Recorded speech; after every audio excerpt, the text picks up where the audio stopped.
Welcome again, everyone. It's me, Nick Michalak, and the stellar Steve Frazier. Well, hello. It's been a minute. It's been a while. We've had a bit of a break here, unattended. But anyway, guys, we missed the commentary on the anniversary date for John Carpenter's They Live by a little bit, but still, it's been 35 years. Who cares about a few weeks? We're talking hours at this point, relatively.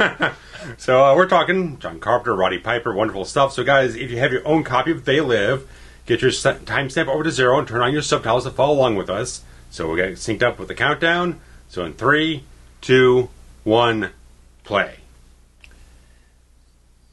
I don't know how many John Carpenters we've done now, but it's got to be about close 10? to a 10 and close to a dozen.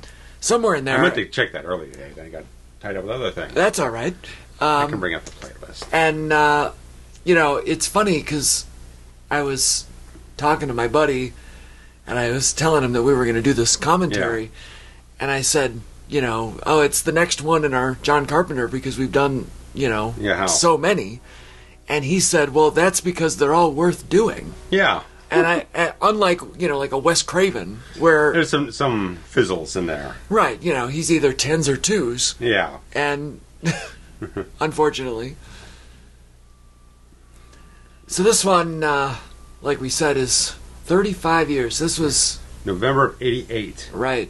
So year after Prince of Darkness, thereabout. Okay. Mega powers are in full bloom here. Yeah. Piper's had his, in quotes, retirement match at WrestleMania 3 against Adrian Adonis. Yeah, and then went off to film this, I guess. Yeah, because apparently Carper was a big wrestling fan. And so he was at Mania 3, and that's where he met Piper, and they had dinner afterwards talking about the entire project. Wow. That's pretty crazy. And I kind of figured that since Alice Cooper was there too, he met him at that point in time. I'm not entirely certain because Prince of Darkness didn't start shooting until like a month and a half after Mania that year. So got it. Maybe. Buck Flower, of course. Yeah, right. A lot of regulars in this one from the latter half of Peter the career. Jason, double first name, which is terrible. Piper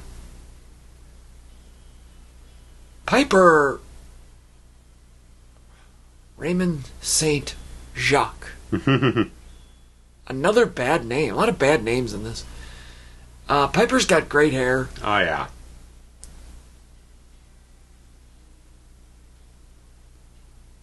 There's Alan Howarth again. Mm-hmm. Longtime collaborator, of course. Future wife, Sandy King. Who apparently was the one who created the design for the alien makeup in this movie. That's Carpenter's future wife? Yeah. And regular production partner and everything.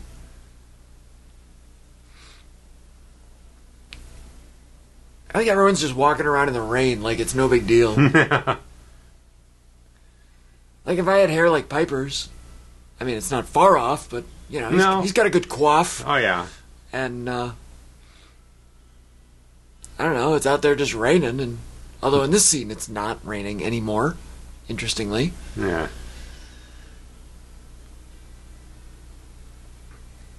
He's got a great look in this era. Oh, yeah. Like, 88 to 92 is peak Piper. Yeah.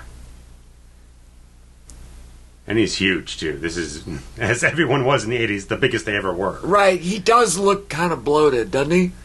Especially, he's got a few shots later on where he's shirtless, so... He's got that kind of blondish hair. So I found our Carpenter series playlist. This is number 10. All right. Double digits for us. I have like three different playlists for the Halloween ones, the freaking main ones, so I couldn't figure out which one I was looking at.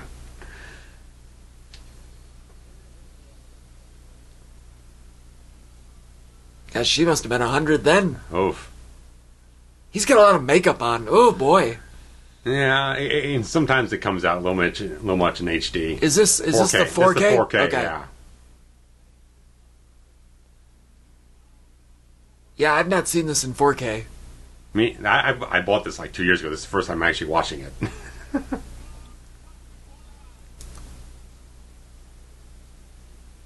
Coffee shop. Cheers. Yeah. I don't know. I feel like everybody that's ever listened to a commentary here can relate. They've all, at some point, come across the street preacher. Mm-hmm.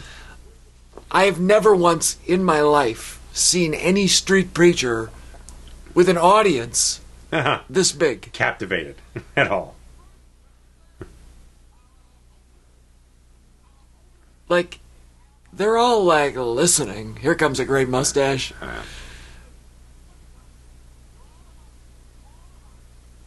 Mount Rushmore. You ever go to Mount Rushmore? No. Oh, I've been there. Never been that far over. You'd think it's silly, and then you get there and you're like, God damn, that's pretty cool. But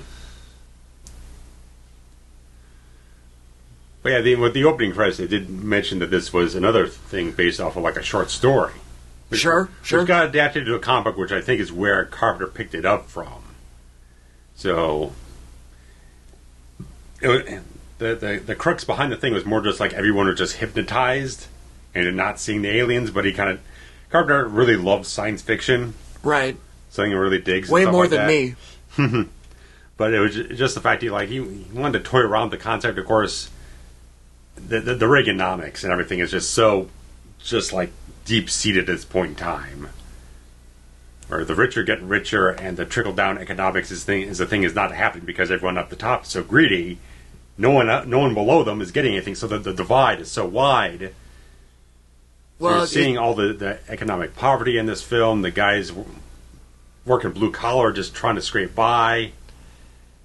Well, what's so interesting, actually, is that by the time this movie comes out, it's around Election Day. Yeah. When Reagan is no longer, like, his term is up. Yeah. Right. And, H.W. Bush is, at this point, the president-elect. Yeah. When people are sitting and they're watching this at the, and you kind of feel like it's going to be about the same. Possibly, yeah.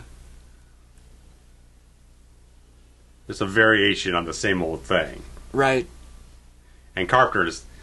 Oh, Jesus Christ. Yeah. He's huge. And alive. There's Coco Beware, Pile Driver. yeah. Could have been. Oh, no. Sorry, that's our old friend. Yeah.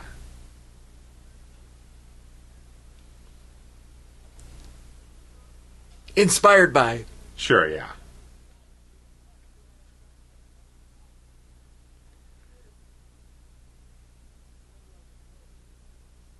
Great question. Oh, yeah.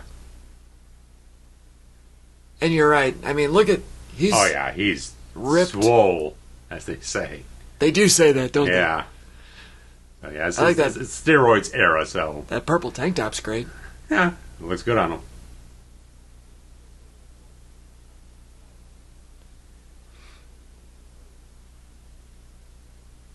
I mean, of any wrestler, Piper was like the most like blue collar type of guy because he grew up on the streets. He basically kind of lived this life to a certain degree. Does this mean that he survived the thing? Piper, he would hold up in like YMCA's and stuff like that, and just trying to scrape by. He ran away from foster care or something else like that. Yeah, Piper's been on his. What a rough childhood. Oh yeah. He might have been abused, physically, sexually, and then ran away at like 15. He went pro. Yeah. Like, just getting smacked around in the ring for a couple bucks. Yeah, they're really... I feel like this is a role he was born to play. Yeah. What are you cooking there, old man?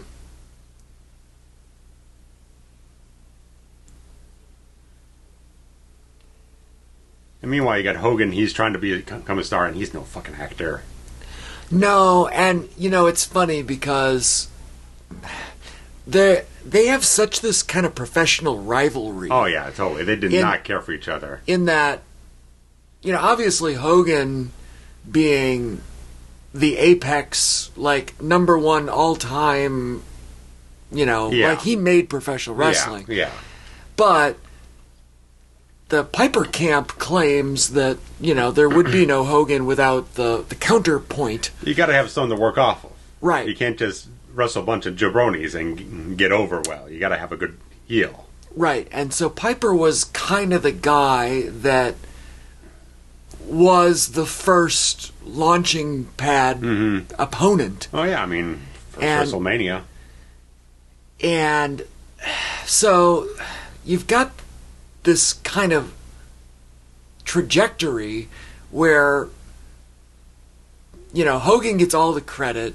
Yeah. And Piper, and neither one of them were actually very good wrestlers.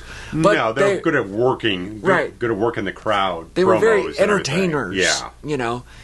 And it's interesting because, you know, pro wrestling is basically acting. Yeah. And Hogan, despite being very good at what he did, was not, it didn't translate. No. And Piper, who, okay, here we go, hot take. I've never been a huge Piper fan as far as wrestling goes. Yeah. He had his moments. I was a fan when I was 10, 12. But I don't know. Like, clearly much more talented on the acting side. Yeah. And, or it translated better. Yeah. And also, I mean, I'm not going to say he didn't have an ego. I'm certain most wrestlers did have some degree of ego at the time, but at least he was able to be a guy down to earth. And the fact is that the Piper character on wrestling was not the Piper character you got when you're working him behind the scenes. Whereas or working on a film set. Hogan might have been a little bit more blurry in that regard. Yeah. Like, a lot more bluster to himself and a lot more... Right, I'm Hulk Hogan. Right. When you're comparing the egos, Hogan's about 1,000 times the size. Well, I mean, Roddy Piper never lost by pinfall. Right. You know what I mean? Until 1992. Yeah. And probably the best match of his career, Bret Hart. Right, one of them, yeah, for sure.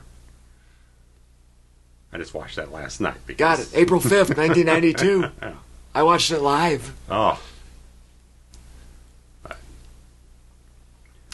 This whole concept of, like, a homeless, you know, tent city. Oh, yeah. Oh, God. No console TV. The fingernails, Jesus Christ. I never really experienced that. That probably feels like specific towns do that. I mean, LA feels like it because the weather is not quite as harsh altogether. Sure. You couldn't find it so much in Chicago, I don't think. They probably want to keep, like, the parks clean, and they wouldn't really have any other space beyond that. Right. Aside from Lower Wacker Drive, which is a much different scenario. Although this scenario here of the quote-unquote hacker, you know, could be compared to, say, the Max Headroom situation, which was in Chicago just the year prior to this. All that stuff.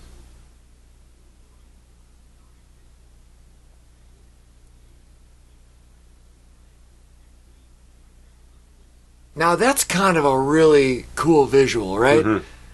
The street prophet, as it were, echoing or lip-syncing.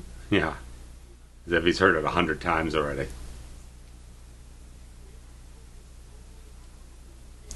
Right, like they are the same messenger. It's a creepy premise. Yeah. I don't know. I like it. Yeah. I do think that this movie takes some downward turns later on, but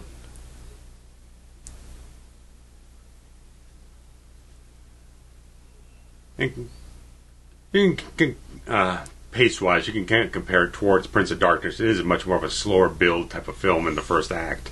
Yeah.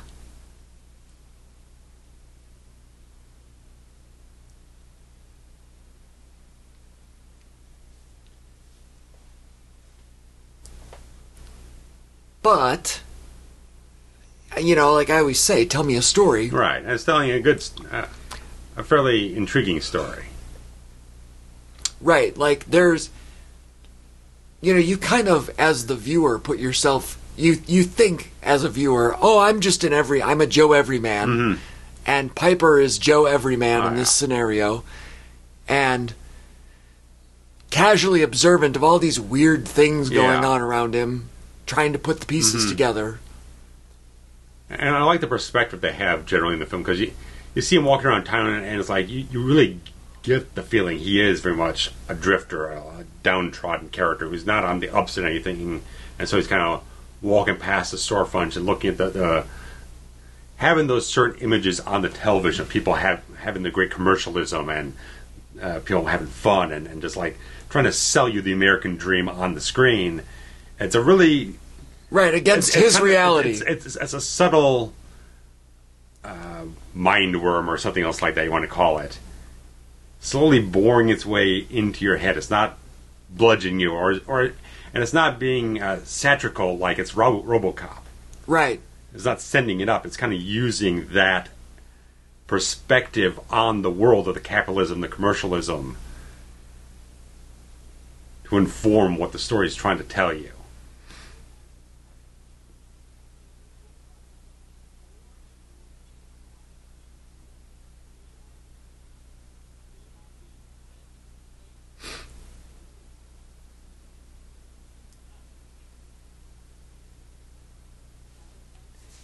It's interesting that all of the homeless people are just sitting around watching television.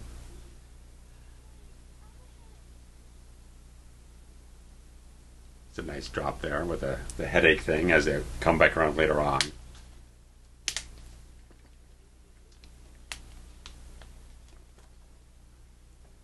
And then you've got the old mysterious church Slipping situation. away, yeah. Right. Piper with his makeup caked on.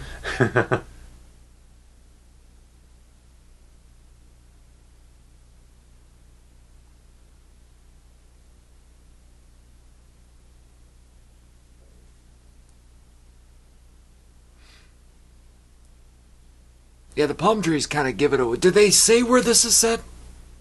I think it's entirely meant to be Los Angeles. Okay. I mean, everything is clearly Los Angeles. I just didn't know if they said. Carpenter learned his lesson after the first Halloween. I'm not going to try and fake you out when I've got palm trees and greenery all over the place. Yeah. Right, the bags of fake leaves. That, Yes.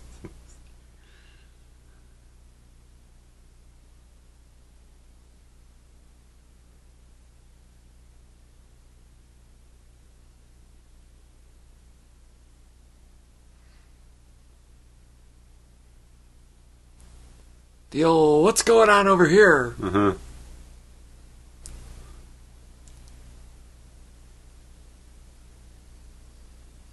Maybe it's a meth lab. You could think that, yeah.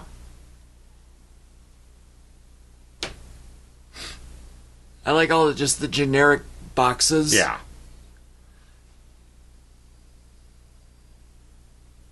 Nice. You know, from a production standpoint, it's like, oh, well, let's just, slap together some brown boxes and fill up the room. Yeah.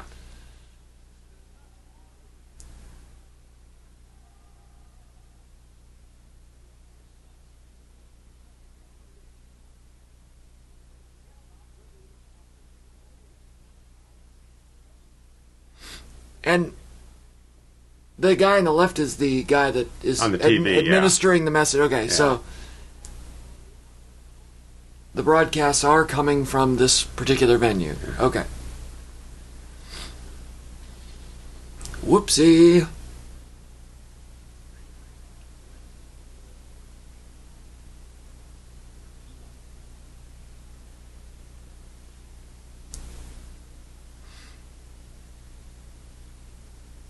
You wonder if he's really the only one that would ever go knocking, Sure.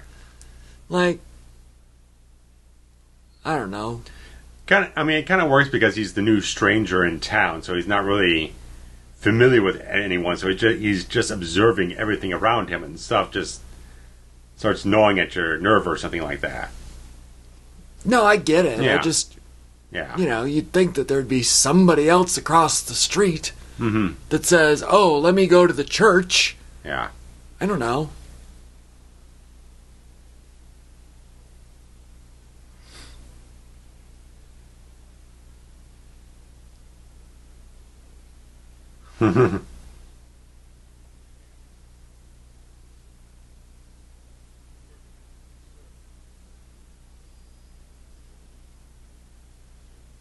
And his character is supposed to be blind? That's what I'm getting at, yeah. It didn't seem quite as pronounced before. Because he doesn't have the appearance, like, blind people have, glossy-eyed or... Yeah, or something like that, yeah.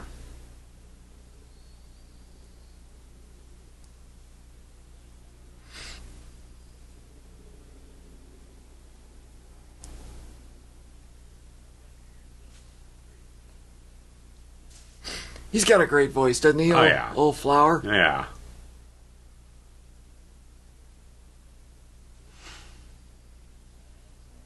Of course, one of the most typecast guys ever.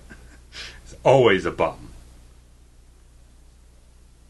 Yeah, I think so, right? He's always played a bum. It was Back to the Future. He was the bum in that. And Carpenter's cast about 3 or 4 times as a bum. Like, why? Oh, if he's fine with it, go for it. Yeah, professional bum. I think we might have said that in a different commentary. Sure.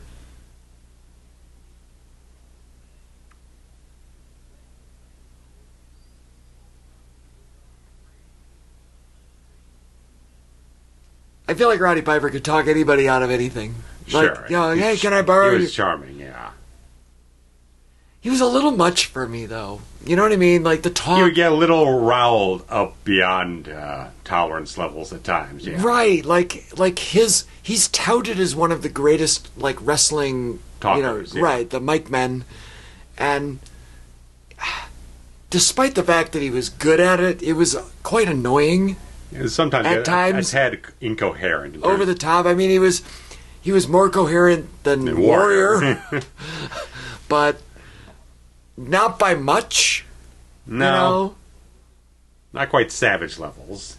Savage could string it together but still sound like a maniac. Right, like Savage sounded like he knew what he was talking about, but he was crazy. Yeah. Piper, I don't know, weird. Maybe go on a little tangent or diversion or something like that. See, I like how they show Keith David's character's mentality in that thing. It's like toe the line. Yeah, just like he's been kind of pushed down so much. Like, just my business is my business. I'm not going to bother with anyone else's other stuff. Just like right. Let just get by. Go along to get along, or yeah, whatever. What's the saying? Get along. I don't know.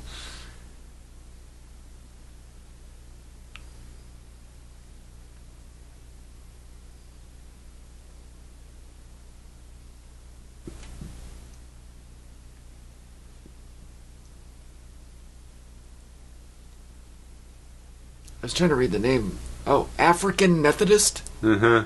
Episcopal. Uh-huh.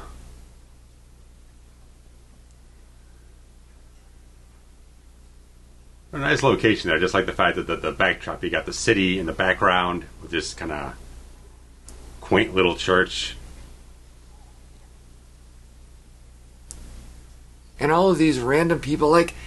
I guess as the viewer, you still don't really know what's going on. Right.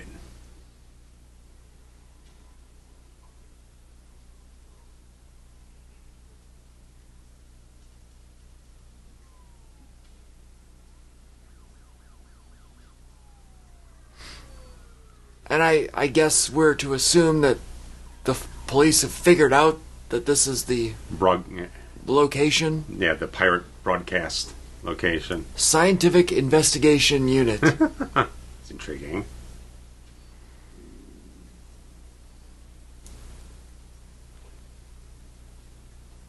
I mean, they got a full-on SWAT team. Oh, yeah.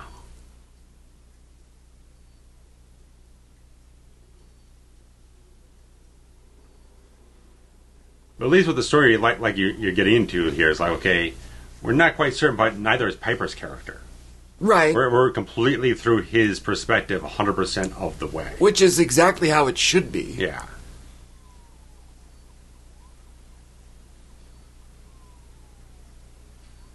And granted, we get little things here and there of the guys in the actual church talking about things, but it still doesn't detail anything. It just gives a slight a slight progression towards what they're dealing with, but we don't know anything. I like that they got this payloader there, just bulldozing the whole joint. Right.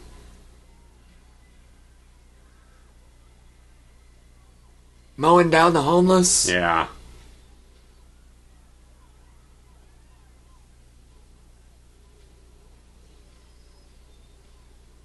What is the purpose of this? Just clearing them out. Yeah, but don't you start with a civilized warning? Sure. Or, you know what I mean? Sure, in a normal scenario, but whether knowingly or unknowingly, they've been kind of made to believe that there's some sort of,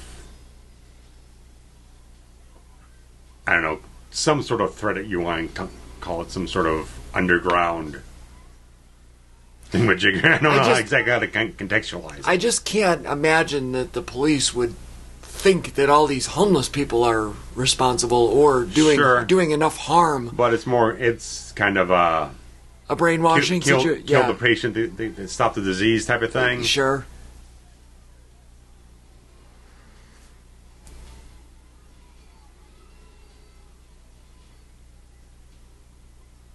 Probably a fun set to be on. Oh yeah, I was thinking this probably took a bit of work to kind of. I mean, it doesn't look like it's much of anything, but the fact is, you put all this the sheet metal stuff, the corrugated metal and everything, all this stuff probably took. I'd imagine probably a couple of days for them to construct all this set design, the art direction. Right, and then you tear it down. Yeah. And if you want to do a second take, that's another day. You know, I guess you could just shoot a different spot, like you build a lot of it, and then.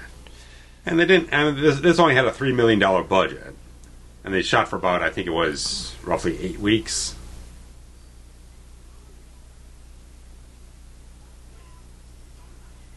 And this starts looking familiar after not too many years in Los Angeles. No kidding. Yeah, Rodney King was what, 91, 92? 91, I think, yeah. The trial was 92.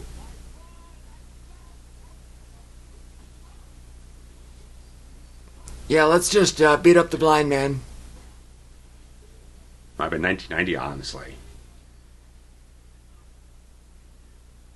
Because I remember, this comes from a commentary on the Terminator 2 thing with James Cameron.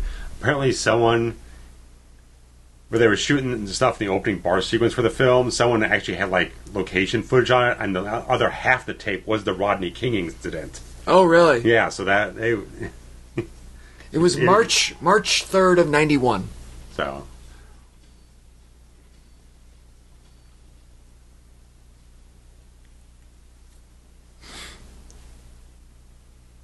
that's the kid he took the binoculars off earlier. Right. Well, now they're buddies. Yeah, nice. Because he charmed him into. Yeah, it's a nice emotional tether thing.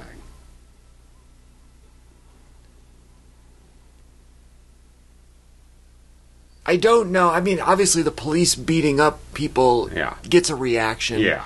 But I don't know if I care enough about all these homeless people and their... Right. You know, to It's more building up the threat instead of trying to elicit the empathy overall. This oppressive... Right. Government state and stuff like that. Coming in, boring over all the impoverished people, displacing everyone, abusing them.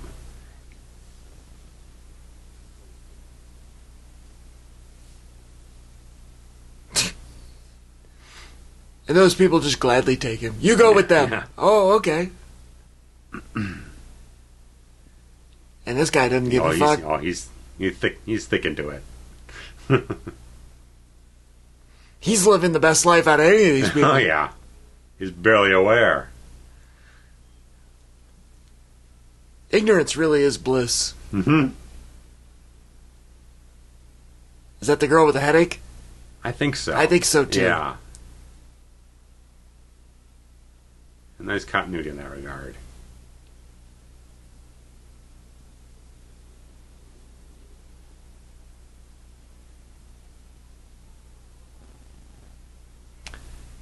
Oh boy. runway models. That's a whole different ball of wax. Yeah, how?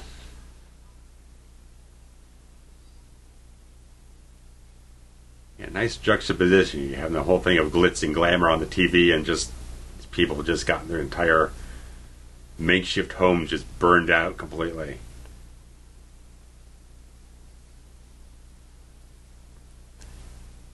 A nice frame in front. I don't know if that signifies like rich and famous to me, but I understand the sentiment. Yeah.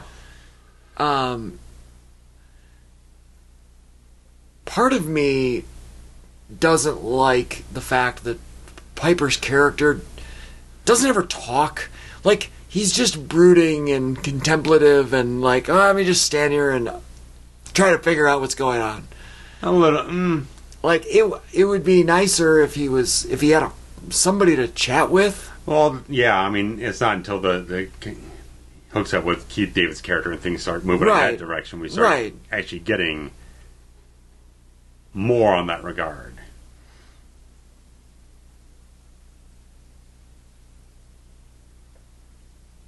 Right now, it's just the loner trying to navigate this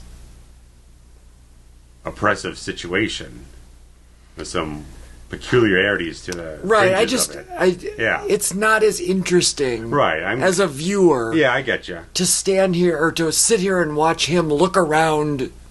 Right. And we're all like, everyone just sit in silence and wonder what's happening. Yeah, I get you.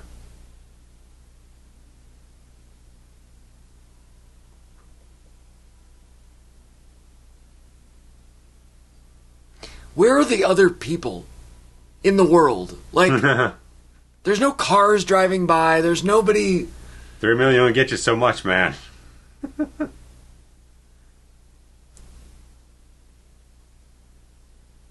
The old box of sunglasses. I love what's in there. This has got to be a. It's got to be a joke.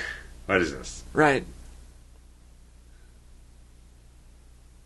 They're not even Ray-Bans. No, blue blockers. Oh, blue blockers. That was the whole thing, whole deal. Yeah, I don't know if blue blockers were around yet, but they were coming. They were definitely early '90s bit. Yeah, I had a pair or two, or at least the knockoff brand.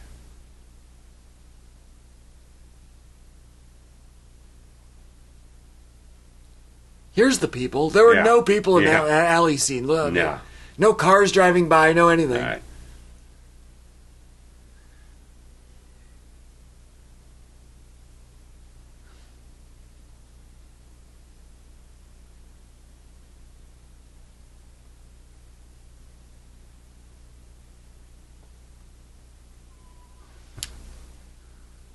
I like that it's black and white. Yeah, you know what I mean. It's great.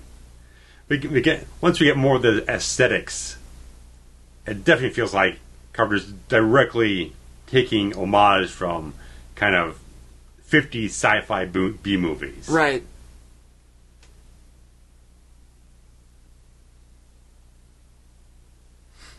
And that was a really good.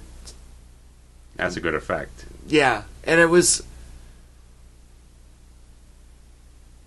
I like that he, like, just kind of noticed and then did the old on-off kind of double take deal. Right. Yeah.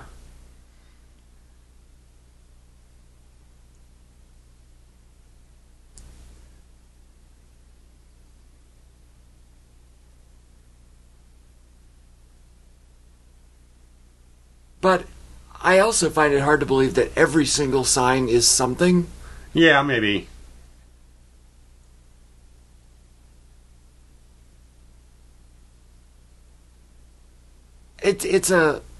Visually it's a great concept. Yeah. Practically it is a little complicated. It's complicated. It's a little extra. Mm-hmm.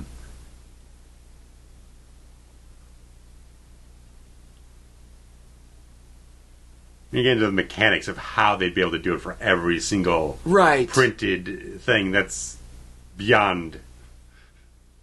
Right, like it's not a realistic anything. Yeah.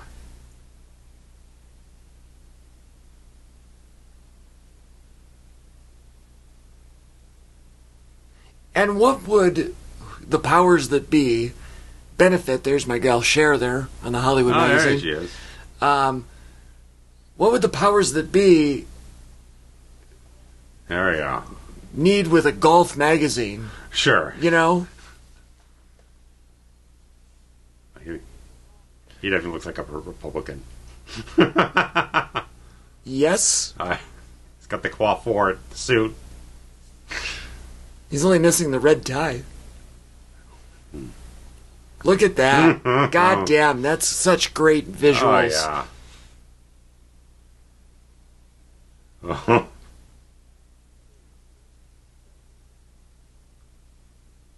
Looks like a Jack Palance stand-in. Yeah, sure.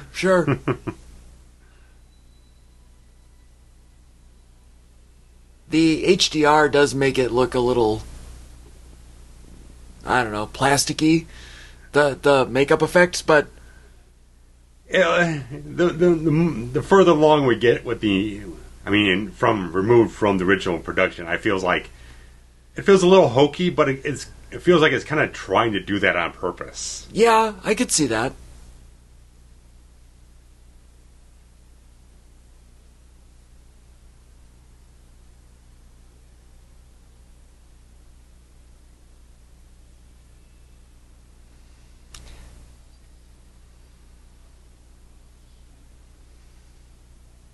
I don't know, it's a little weird. It's a little too weird for me. Even though, I'm in the same boat that the character's in. Yeah.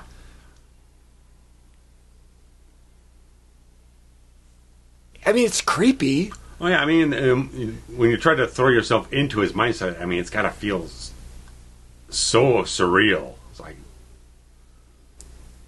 what am I seeing? How am I seeing it? And what the fuck? How did this happen? How is this a reality that I'm actually at all aware of at this moment in time? I feel like a waking dream. Right, but I do feel like it's almost too unbelievable that, I don't know, the "it could happen to me" factor is so unbelievable. Yeah. Although I really do enjoy the fact that it's not everybody. That it's... It's very much a film working on the analogy end of things. Symbolism, stuff like that. Less on the practicality, more on using a sci-fi concept to more kind of exposit a certain theme to you, a certain ideology that you're kind of conveying to people. As much as all this yuppie consumerism and capitalism has infiltrated and infested the entire consciousness of America, it is almost like an alien invasion to a certain degree. So I get where the script writing is coming from. And I think Carpenter used a pseudonym on this one, Frank Armitage. So his phase where he's not liking his name 5 or 6 times on the poster, he wants to kind of... Right. Be a little more humble. I guess so, yeah. It feels a little... Despite the fact that his name is on top of... above the title? Yeah. So I'm like, I don't know. It's little degrees of certain things, I'd imagine. I'll take credit for the score and the directing, but not the writing. Right. So that's a weird one.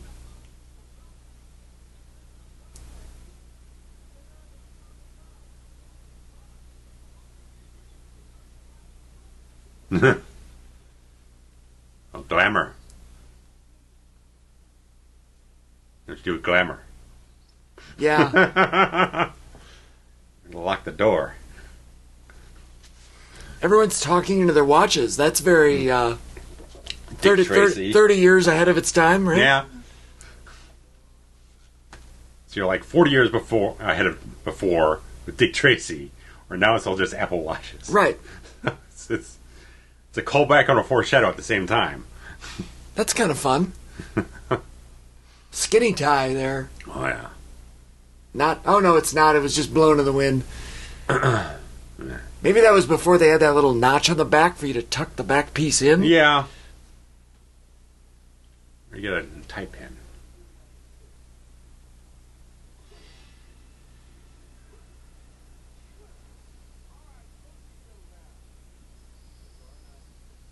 Suppose we settle down. You just attacked him.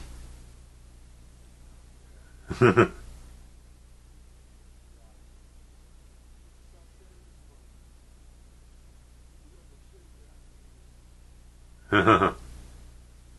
No facades here.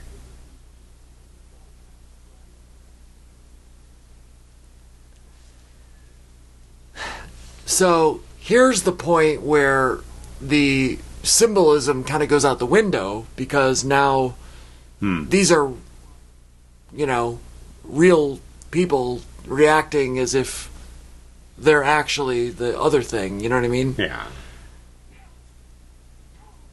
Yeah. Maybe it doesn't go out the window, but you know what I mean? Like it now becomes a conspiracy story instead of just commentary. Right. Right. It goes from, like, it's not reality. Right. Now it's skewed off. And now it, Yeah, so.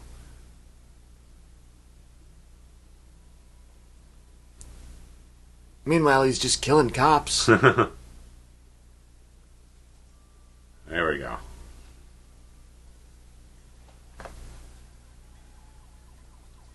I do love those boxy 80s cop cars. He just took everything. He got the the nightstick, the Boss Man Billy Club. Yeah, he's going up a whole raid trailer. He's debuting in company at right about this time, about late '88, mid '88. Yeah.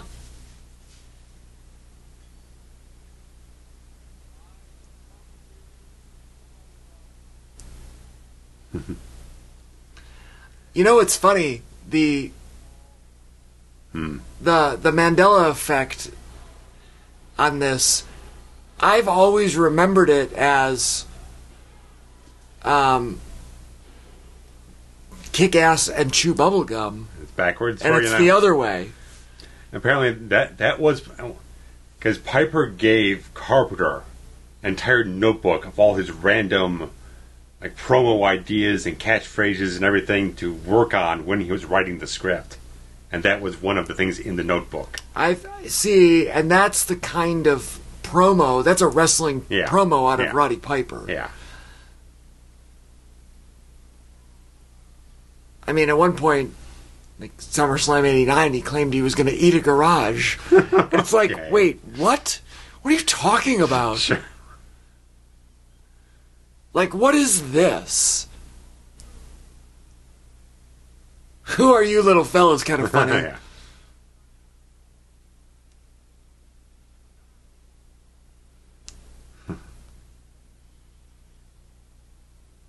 So boxy bends for you.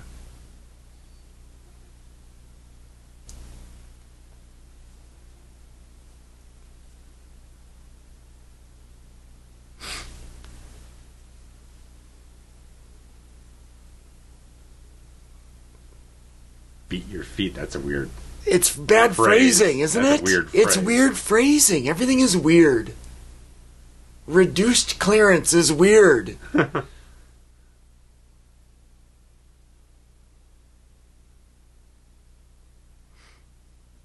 There's something, well, even the kind of slanty parking garage angle there was. It's a lot taller parking garage than I'm used to seeing, too. And this is reduced clearance. What, a semi-truck? It's got to be at least 20 feet high.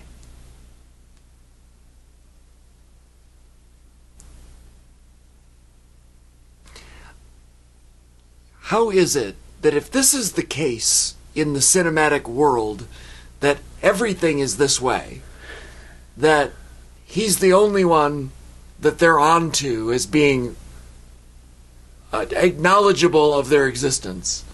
You know what I mean? I mean, one, he's the only one really making a scene about the whole thing. Everyone else is trying to be kind of underground, subversive type of stuff. But at the same time, I would argue, the break-in into the broadcast didn't say, you know, hey, everyone's actually like aliens. Right. It was all, you know, weird subtext. Yeah. It wasn't, let me tell you what's really happening. They're trying to ride a certain line in that regard when they're trying to break into broadcast and everything. They don't want to, because if they say, oh, everyone's just aliens, like, no one's going to fucking believe them. Right. So they're trying to base it more on the socio-economical sort of like, it still sounds crazy. What they're saying still sounds like no one's gonna catch on to it. It just sounds like a bunch of mumbo jumbo. They're kind of bunch of kooks. But they also have in their possession a physical object that proves their point. Right. So they could literally say, like, you know, all this is happening. Right. You know, we can prove it. Right. Let's put one of the sunglasses in front of a camera. Right. Right. Maybe that'll work. Maybe. Who knows? This modern home. Look at this dude. Yeah, no shit. Jimmy Garvin. I mean, yeah. Then, not now.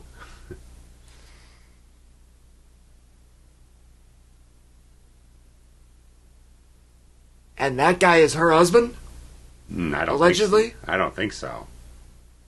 He's just a neighbor. Neighbor onlooker. Oh, that's his husband. Look like a tag team with the shirts on and everything. Look at this cactus. Fuck me. I want that. I've got 8 cactuses in my house. None of them look like that. They're all little.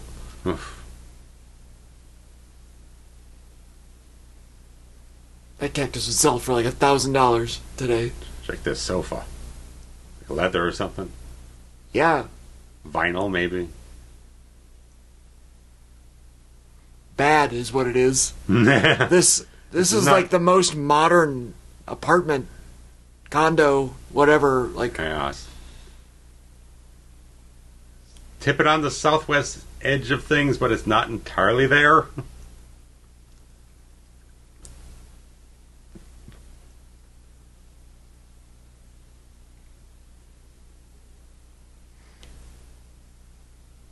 How about you give her the sunglasses and say, look at any piece of literature in your home. Sure. And it will prove my point. Right.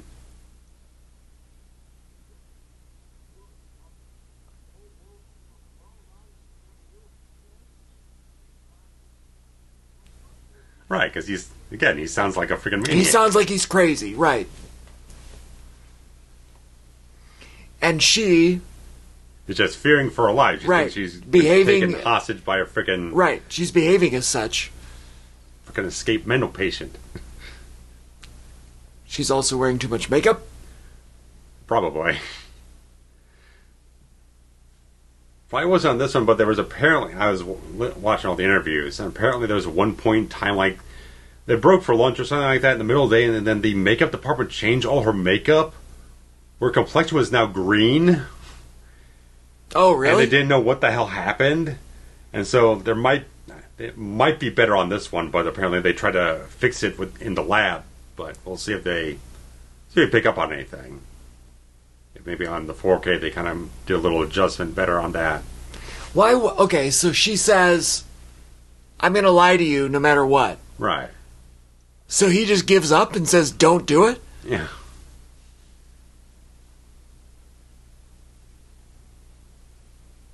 I don't find any of this logical or believable. At this point. Make Foster with those eyes, man.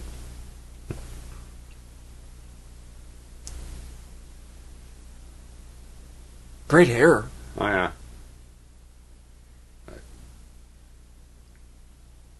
sure like 80% of the roles she ever got was because of those eyes. That doesn't discount that she is a very, very good actor. But those eyes walk in the room.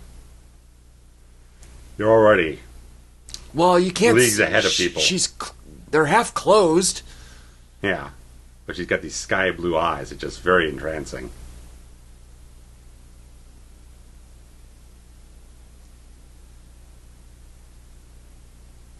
Like they're not even open. You can't even. You know what I mean? Like she's got so much makeup on, you can't even tell. But yes, they're like husky. Yeah, very, very unique.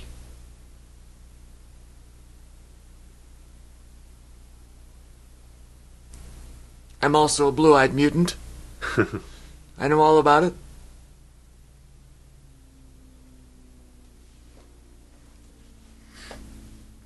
Why would she give him her last name?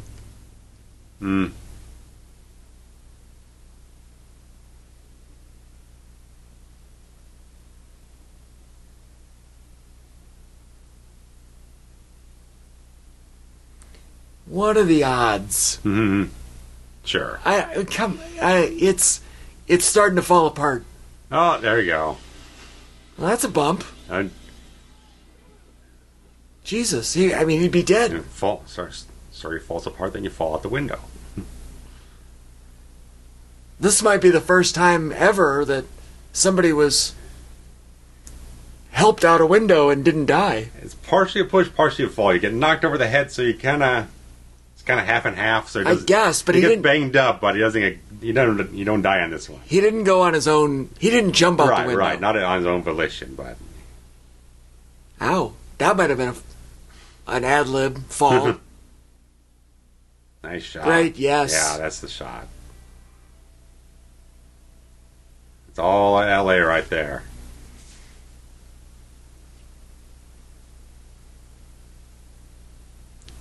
The makeup is too much. Yeah, it's a little thick. Like, I get that his makeup is, for... Keep the shine off. Right. It's a cinematic, everyone wears makeup kind of thing. Yeah. She's wearing makeup because she's a female, and females wear, the fake face around all day. Sure. Which I fucking hate. And of course, this high def just really accentuates it.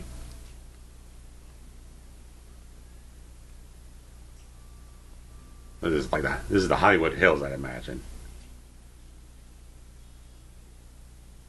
Probably. Not Michael Mann. I don't know my LA geography so well. I really don't either. I don't understand LA geography. It's very confusing to me. Sure. You can sell it, man. Well, give him a little blood, a little color. That's where his profession comes into play. Yeah. He knows how to work an injury. Right. Hogan never could do so much of anything for anyone. He didn't. Yeah, Hogan couldn't do this. No, fuck. Put Hogan in this thing, it'd be a fucking joke. It really would. 6'7", 300-pound guy walking around. No. Be the worst actor at the whole film.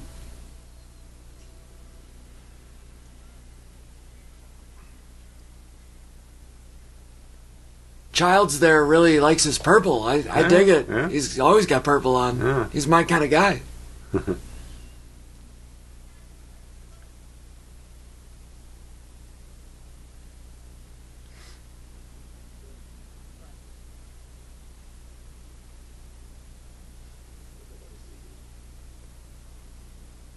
Now, that's some good makeup, right? Yeah. The beat, little speckles and everything, yeah. The red bruising. Yeah. It's real nice, subtle stuff.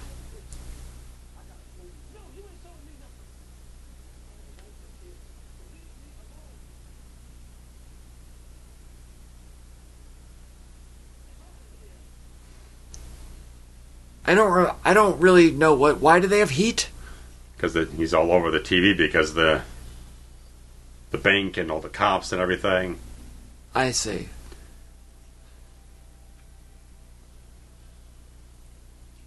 But interestingly, he didn't say that. Right. It almost is like... It seems like they should have had that thing of his face on the TV right before. Yeah. Not after, right. Yeah. You just have to surmise it from the whole thing. Right, but why surmise and then show you? Right. Like, right, I get you. Somebody put the shot sheet in the wrong order. Right.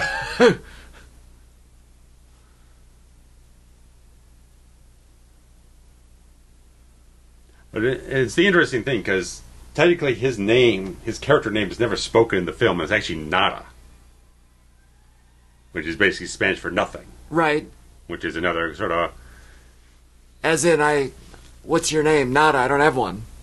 Just saying, like, maybe a further, I don't know, symbolism or something else like that, if you want to get into that. By the way, this is not what trash looks like. No, it's all freaking gross crap. But it's basically saying that the character's name is Nada basically means, in society, he's a nothing. Right. He's a nobody. It's insignificant. Yeah.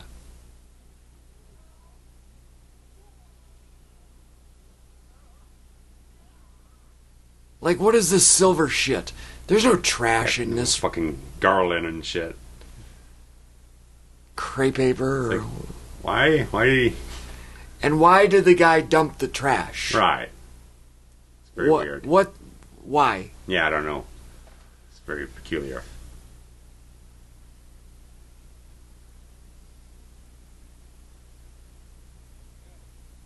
And why?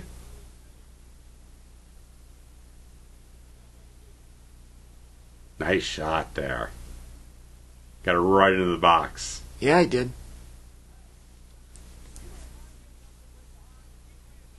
He is really good, isn't he? Oh yeah, Keith David's excellent. You crazy mother. And Carpenter really wrote the role for him. That tracks. Yeah.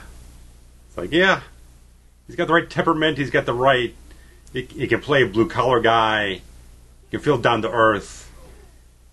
You can feel like he can be a worker. I mean, all right, I did on the thing, whatnot, being a bit combative, kind of not abrasive, but just confrontational type of character. With Frank here being tipped a little bit more towards less aggressive and more just sort of like looking out for his own self. And apparently, he did have boxing experience. Well, so did Piper. Oh, yeah. Golden gloves and everything. And so you got Piper working on this. They were working on this thing for months. This entire sequence. So you got Piper kind of working some of the wrestling stuff. And you got Jeff Amata doing main stunt coordinating stuff. So he's working with these guys as well to craft everything and create an entire story for it all. There's... Like, this is a really choreographed scene. Yeah, and they're getting in close. They're not having... I mean, they're keeping it... It's nice thing to have the CinemaScope frame for it.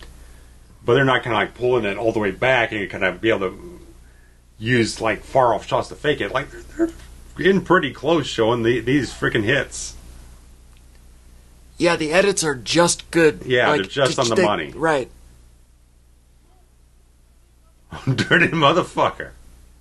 And go a low blow. But again, this is the second time that it's happened now. Like, clearly, all he wants them to do is try on the glasses. Right. Why would the person not just try it on to humor him? Maybe, yeah. I could just see the fact that Frank is like, man, I do not want anything to do with this guy, whatever he's wrapped up in. Fuck him. Right, but what harm would it do? Mm. You know what I mean? It's not like, take this pill. Right. I got you. Where you don't know. Like, it's literally a pair of sunglasses. It's like the most innocuous prop that there could be. That's such a great sequence. This might be my favorite scene in the whole movie. Oh, yeah. I liked on the interviews on the Scream Factory disc here, the interviewer asked Carpenter if there was ever a desire or a choice to actually cut down. He said, fuck no. Because it does go on a little long. Oh, yeah, it was like 6 minutes. And Amata was like, okay, well, I can't just have them fight the whole time. There's got to be some discourse. There's got to be some dialogue to kind of further an argument of some kind.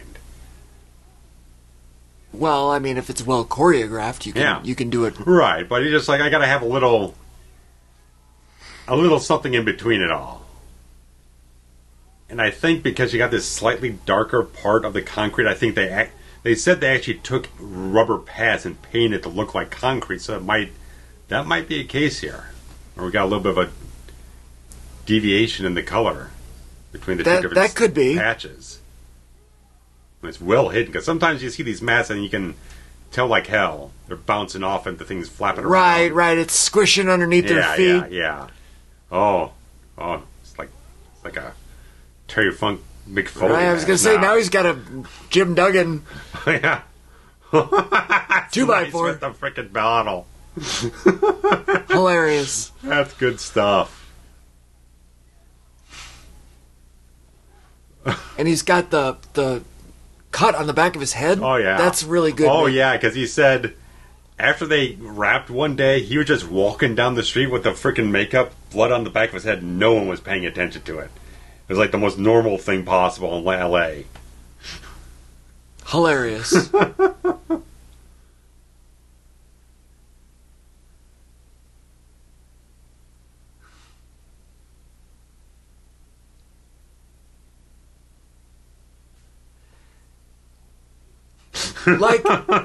like this is funny. Oh yeah, and it's entertaining, but how unrealistic. The logic is gone. Yeah, like just put on the sunglasses, right. Which I guess is how we're supposed to feel, because that's how Piper feels. Yeah, right. Like, why won't they believe me? Right. But here's the difference. I don't care about what you see when you put on the sunglasses. I don't care about the story of the glasses. Sure. It's the logic of the glasses. Right. Oh, gut wrench. Oh. Yeah, you gotta... Well, that's what he gets for the side suplex earlier. Yeah. Or belly to back, or whatever it was. Yeah.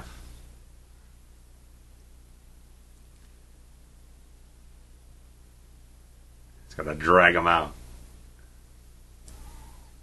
I'll keep my eyes closed. Just put him in a full Nelson. Uh-oh.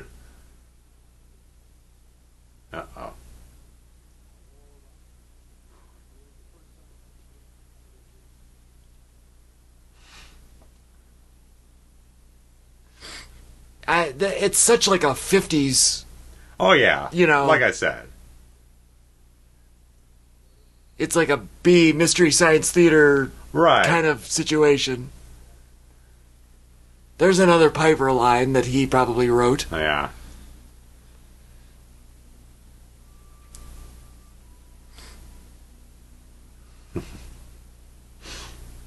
Good makeup on him again. Yeah, of course. This is great. And there's no contrition on his part, you know. It's like We're just at this point we've moved on relegated to the reality. They're both kind of fucked right now. Walking in his flop house. Flop house. Look at Piper. Jesus Christ. Yeah. He's swollen. Look at the makeup. I like the swell on the cheek. Makeup guy's doing a hot job. I agree. I think the makeup, aside from the alien things looking a little wonky, like this makeup is fucking fantastic. Oh, yeah. Carpenter probably did it himself and then gave himself an alien.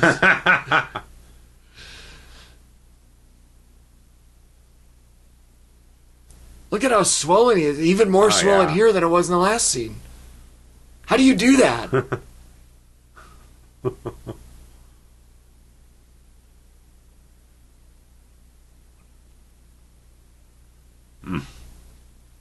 Feel like a freight train rolled over your face. Now that line doesn't make any sense. Yeah.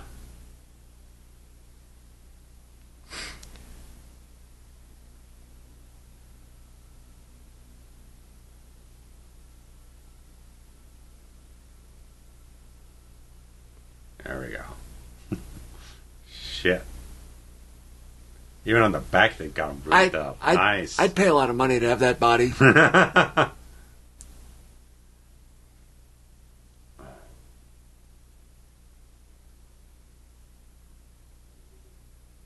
Well, how would he know?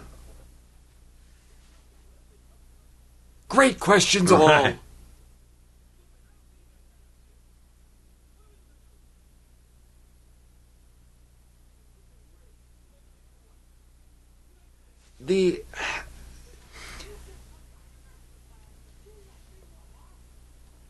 So we set up this kind of eerie premise, and at this point we are well over an hour into the movie. I was thinking. And like, where are we at? It's still at the same place we were. This almost feels like it should have been the midpoint, but it's more like the shotgun massacre thing was the midpoint. Yeah, where are we going? Like, right.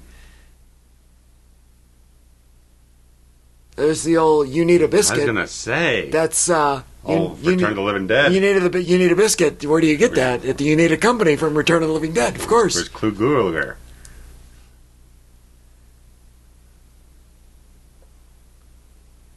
Power and Glory wouldn't come around for about 10 more months. Yeah. I thought they were a good team. I liked them. They were good. Herc and Jerk. Just didn't get much of a run. No.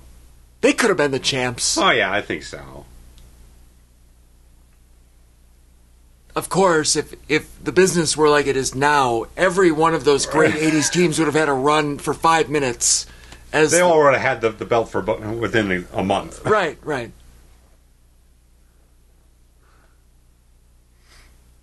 At this point, I don't even care what's happening, because so little has happened that I don't care. If that makes any sense. Like, I like their dynamic between them. The two of them are great. It is a little on the pace is a bit of a problem, I think. Obviously, since, like I said, I've had the 4K for about 2 years and I haven't watched it. It's one of those Carpenter ones I don't go back to very much because it's not quite as charismatic of a film. Right, like there's great visuals.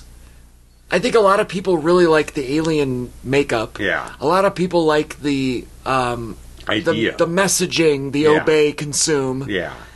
A lot of people really like Roddy Piper. Yeah. So I think people don't remember that it's kind of just not a great movie.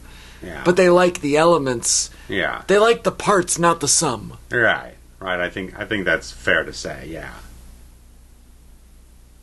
Great elements, great talents involved in the thing. It just feels a little slow to the punch. And then once it gets to the punch, it feels like it's really moving. It's weird. The entire first half is a real slow grind to a certain degree where it should be in the last 20 minutes where we're actually figuring out exactly what's been happening. The other thing that I don't like is that now that we know that the aliens or whatever they are exist, we don't have any idea. Like, we should be seeing some sort of. We don't have an objective right now. Right. We don't know. End game? We don't know what their objective is either. Right. And so, until they walk into this entire congregation of people and kind of get a summation of what's been happening.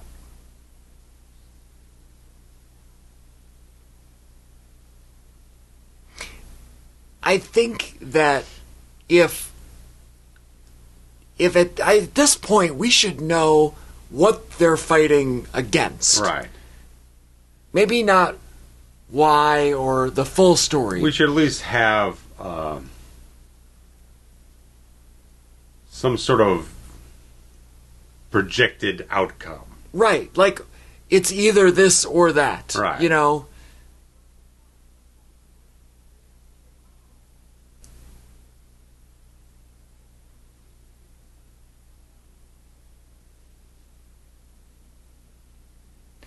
And this musical cue, bum, bum, bum, is the same one that he's used a couple of times. Yeah, I mean, Carpenter was saying that, like, he really doesn't, a lot of times he doesn't go in with, like, a pre-planned idea. Sometimes he does.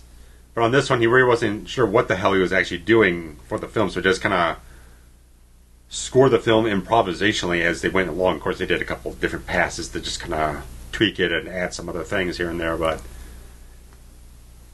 this one just has really that kind of baseline main theme and not a lot of other details to the score.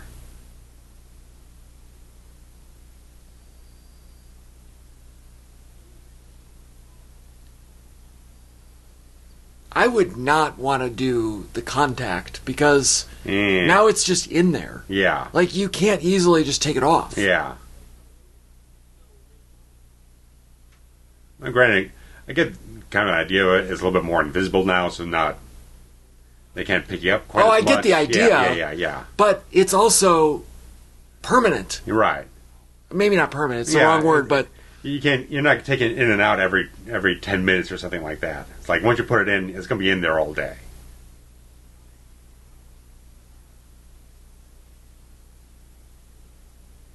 And from a filmmaking standpoint, at least now you don't have to have them wearing the glasses, and you can see their eyes, so they can act better and stuff like that. So.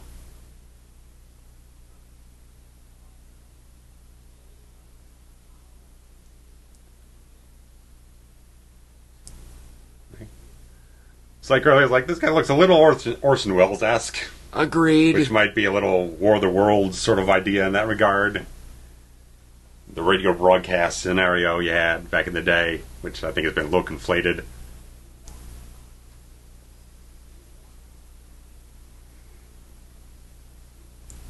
But again, these statements don't tell me anything. It's all speculation. They also sound like a crazy person. Right.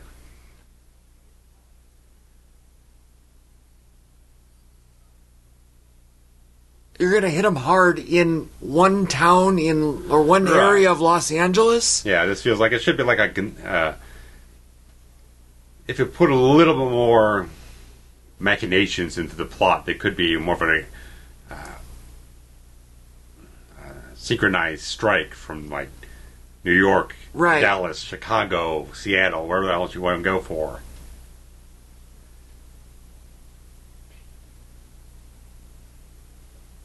Because it feels like, okay, if you just take out one transmitter, it's like, it's not going to affect the whole world. It would affect like one area of the freaking country.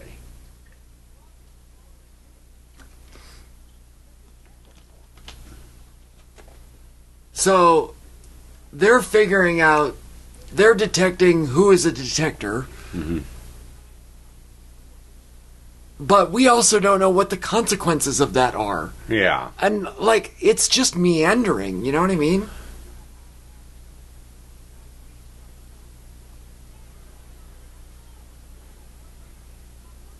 Because so the only time that these alien people are a threat is when they're detected. Right.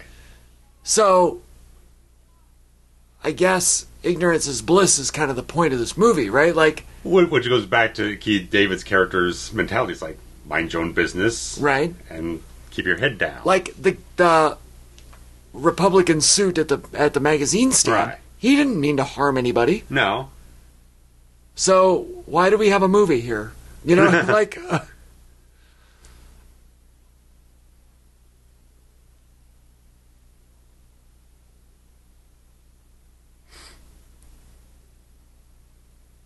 Now,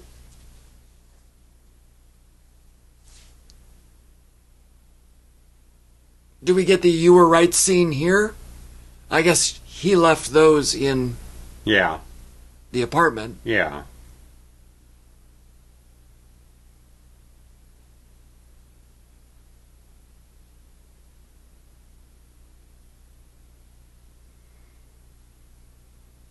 They are like ice blue, aren't they? Yeah, like it's not it's not like a normal blue. No.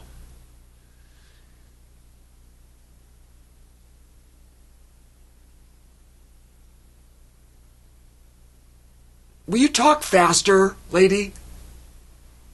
Yeah. I get that she would be embarrassed or whatever, but sure. Yeah. Like, speed it up, bitch. We got 15 more minutes left. That's it? Yeah, roughly. It feels like it's a little backloaded, yeah. Yeah.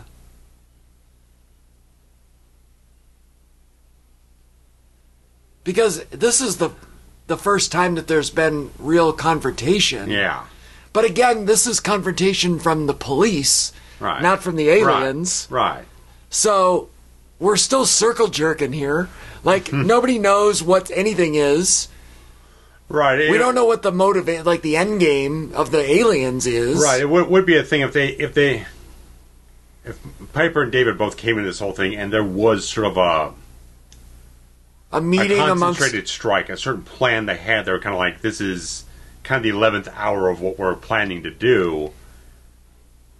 Like, or maybe there's like we're planning to do something and like we just haven't quite figured out exactly what to do. This is the end of Assault on Precinct 13 right here, by the way. We had Al Leong back there. He was slipping in the background. Like, at some point they should have walked in on the aliens and one of their meetings. You know? Like, having them talk about, everyone's figuring out who we are, and they're gonna realize that we're doing X, Y, Z, and I don't know. Yeah, this feels like there needs to be a little bit more defined parameters of the story here, of what the plot is trying to get to. Right.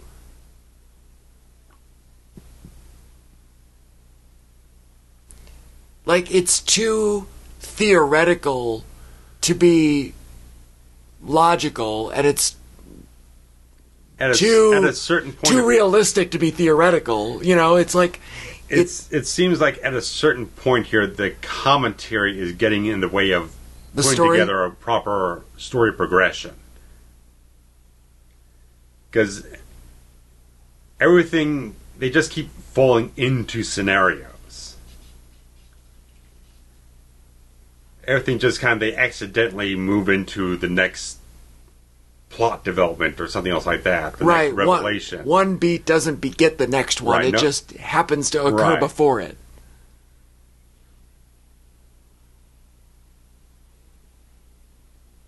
I mean, as the film gets to the whole thing of like, okay, we're going to go off and stop the transmission so we can kind of break their hold on everyone's sort of perception of the world. Would have been nice if they kind of like had that kind of figured out. It's like, this is how they're actually doing it. So this is that's how we what I'm saying. Like, a way to break that. So it's like they just don't. They've got guns, they've got certain resources, but they don't have enough people to do anything. It would be nice, like, okay, we know what we're trying. The end. We know what needs to be done. We just don't have quite the means to do it yet. Right, and to your point, they still don't know, and it's just they're finding out as they go. Yeah, it's a little too, like I said, falling backwards into the plot. That's a nice Ghostbusters prop reuse. Yeah, 1.21 gigawatts.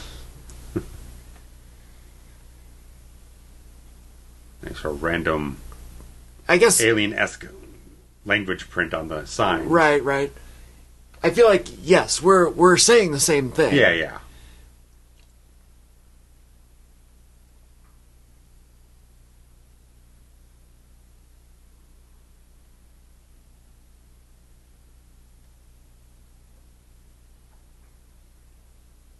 And now they're in the tunnels under Los Angeles.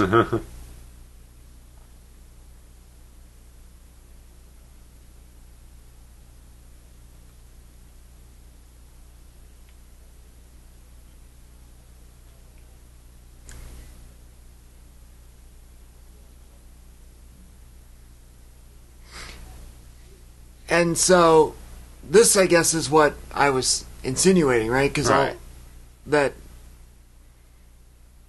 can we see it from their perspective? Because they've got the contacts. Yeah, it should be nice that they walk in there and see. There's not just all aliens, it's a conglomeration. Which I think is what the case is. But they're not showing it. And to my point, if that's the case, what's the point? Who cares? If it's a mix.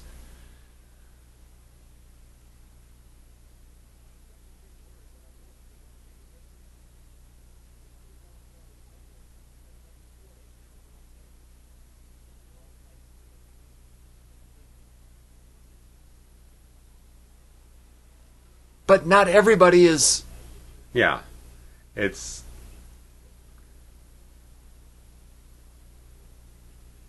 it is. It's getting a little on the muddy side in terms of like building the commentary in with the concept.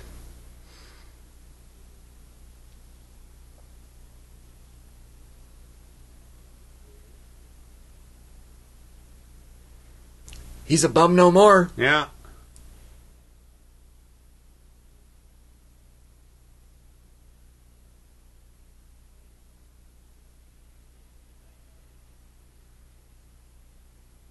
Yeah, I don't know. There's something about it that just is missing for me. Mm.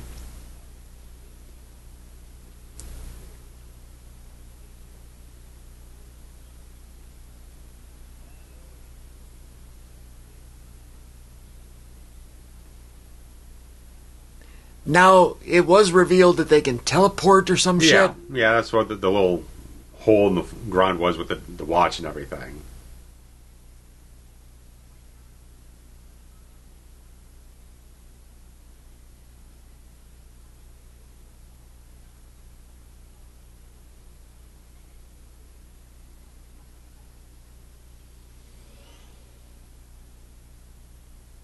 Yeah, it's a no. All right, no, you lost me. I was teetering before, and now I'm all the way tottered. It's the type of thing. Okay, are we actually? The only thing that's breaking me is the geography right now. Okay, where exactly are we?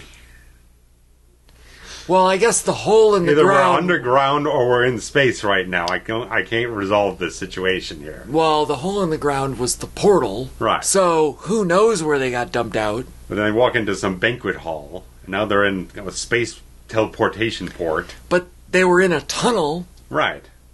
So it's all a little confusing. A little.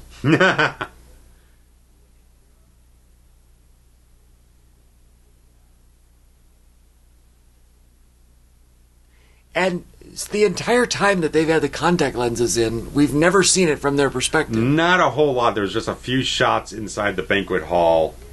Not even like POV yeah, but shots. It wasn't their POV shots. Right. They were just like showing us from objective It was angles. it was like exposition almost. Right. But now we're inside the entire TV station, so it's a little weird. Right, and this is Cable 54, which is where Oh Blue Eyes comes from. Right, it's a little...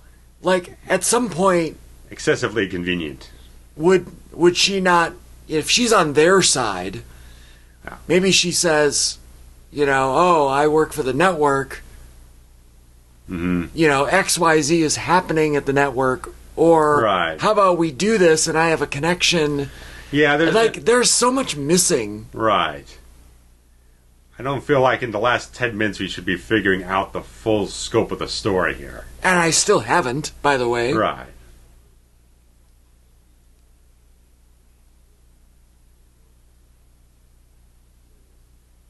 It's like he's only, far as I can tell, he's only been on in with these people for like a day and a half. And you suddenly can transition to become an alien? Or part of this group? Right. Now you're walking around in a tuxedo and you've got like full access. It's not like they're establishing like he was like a infiltrator. He was there the whole time, right? They're not making like his infiltrator. It's making it like, okay, I got wise and I traded up. Right. Yeah, he's not a mole. Right, no.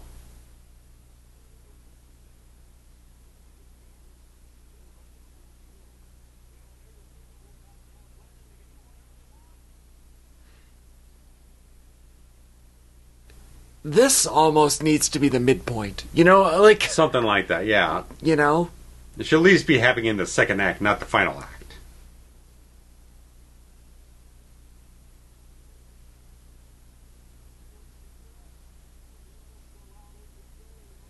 And my point, what's the point? If we're all doing it... Right.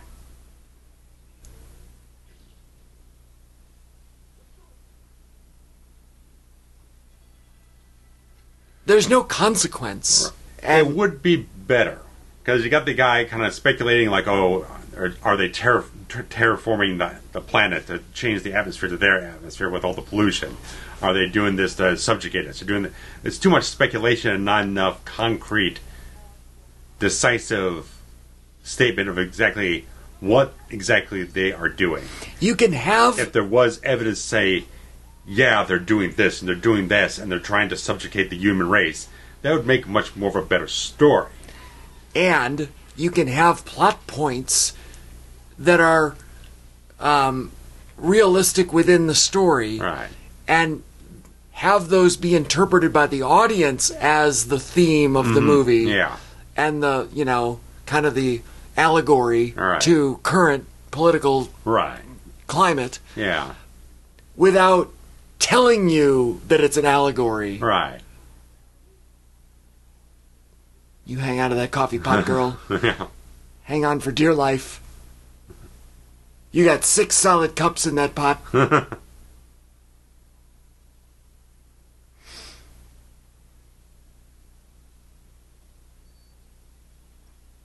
An 80s newsroom, if there ever was one, right? Oh, yeah.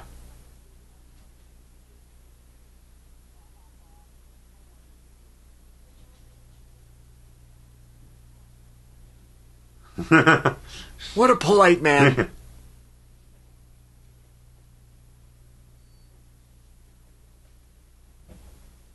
And like the National Guard is here. I'm so confused. Yeah, there's good ideas in the whole thing. It just feels like it's not formed up as well as it could be because there's just too many vagaries in play. We needed to have more concrete story within the story. Define peril and stakes. And let that, motivations for the aliens. Right. Let those things tell the story and let the audience decide what it means in relation to their lives. Yeah.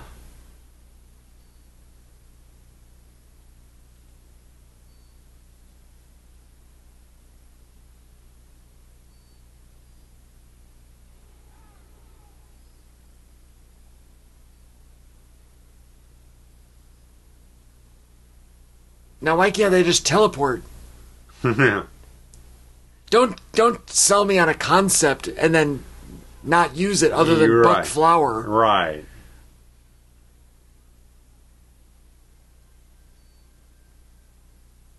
It's like, why does the ordinary alien on the street in a business suit have it, but not the fucking guys who are supposed to be like snap into action type of guys and take down the threats have it? Right. This is one of those situations like Nightmare on Elm Street where they just filmed everything from, shooting, coming down the other area of the hallway. Yeah. Oh, turn around, go down to the other end and come back. Yeah. We'll shoot it from the other way. Sure, yeah.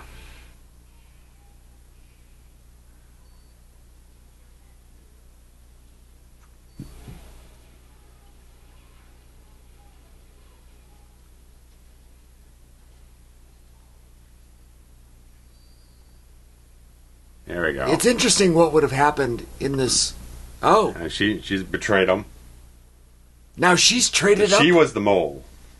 Apparently, I'm guessing so. She already worked at the network, so she probably just was in on it, just trying. Yeah, but he looked at her with the glasses. Right, but she's not an alien. Same as all the other people in the freaking banquet. They're not all aliens. Some people are just complicit. So it's a nice swerve in that regard. First, you think she's hapless, then you think she's kind of in it with them, but then you find out she's really one of the bad guys. But not enough has happened to make me care. Right. She hasn't been enough of a defined character in that regard. And everything feels like it probably should have happened about 20 minutes earlier in the film. All the little beats. Right, and the rules of the movie have not made me care either. Like, I don't know why she's really being traitorous. Right. It was a bad death. Yeah, a weird expression going down. That's a nice shot.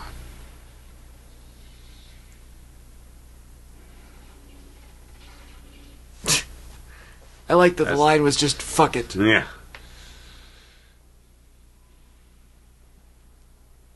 This is some fun with computers here. Yeah, it's a little matte. It's definitely a matte painting. It's not fantastic.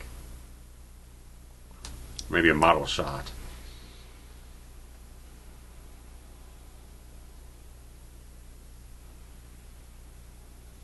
And the middle finger? That's fine.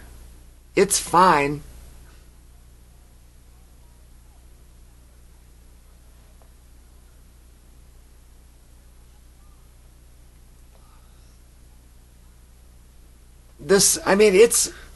It's fine. Yeah. I like that it's in color now. Yeah. So the idea is that something has happened with the transmission, so now everybody can see without the... Yeah. And there's our obligatory tits.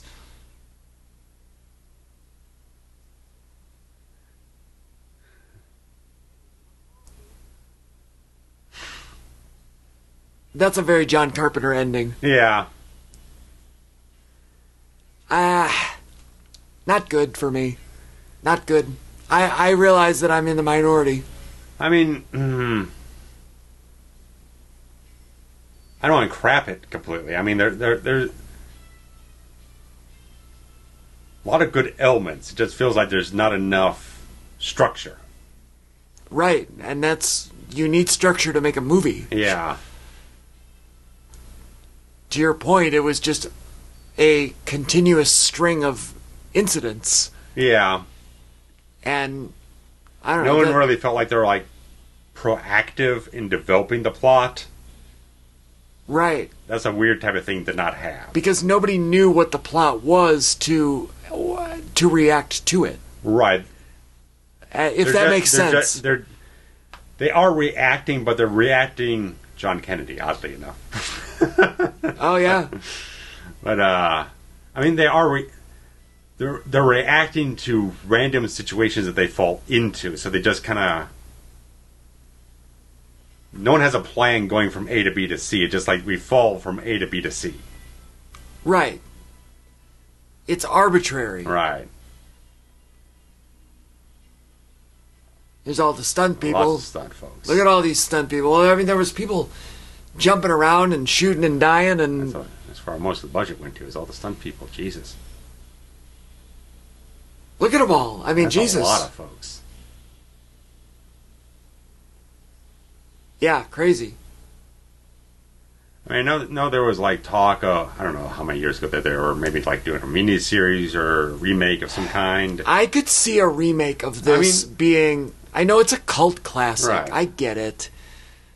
But I could see this being a limited series or a remake film, feature film. Right.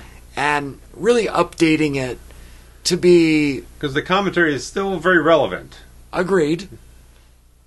But you could add some beef. Yeah. You know, and make it... Put it on steroids. Right, make it look like Roddy Piper, 88. Put on the gas. I don't know. Leo Loa.